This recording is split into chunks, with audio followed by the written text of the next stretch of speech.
নমস্কার বন্ধুরা, আমার চ্যানেলে আপনাদের সবাইকে স্বাগতম।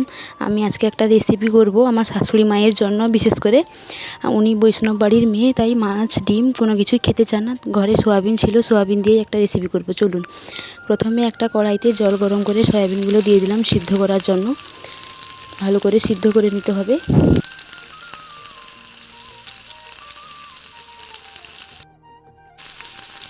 দেখো জলটা ফুটে এসেছে।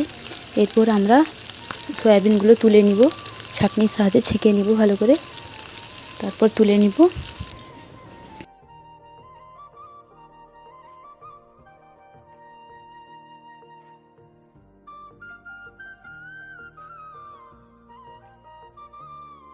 একটা বাটিতে অল্প অল্প করে তুলে নিলাম। তারপরেই ঠান্ডা জল ঢেলে দেব ঠান্ডা হওয়ার জন্য। তারপর হাতের সাহায্যে ভালো করে সয়াবিনগুলো নিগড়ে নেব। আর একটা বাটিতে দিয়ে দিব। থেতো করা আদা দিয়ে দিলাম, পরিমাণ মতো লবণ, সামান্য হলুদ, সামান্য লঙ্কার গুঁড়ো, 1 চামচ টক দই, কর্নফ্লাওয়ার। ভালো করে মাখিয়ে নিব।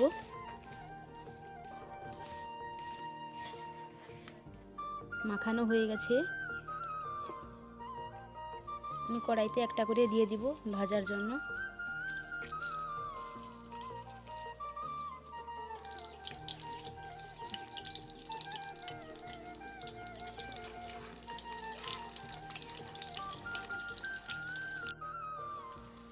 দেখো এরকম লাল হয়ে এসছে, এর থেকে বেশি লাল করব না। এবার তুলে নিব। তেল দিয়ে দিব, রসুন কুচি,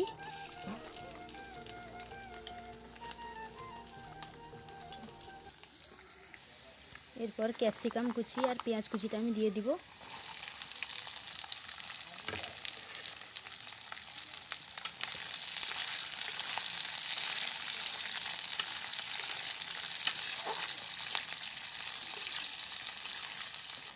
এরপর আমি জল দিব, tomato sauce, soya sauce, chilli sauce, red chilli sauce মিশিয়ে নিলাম। স্বাদ মতো লবণ। এরপর ফুটে এলেই সয়াবিনগুলো দিয়ে দিব, দিয়ে নাড়াচাড়া করব।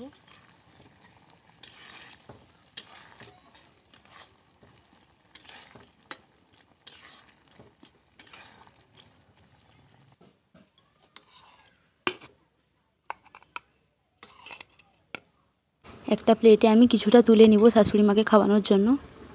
শাশুড়ি মা বাড়িতে নেই, তাই যাকে দিয়ে একটু টেস্ট করালাম। বল কেমন হয়েছে? দারুণ।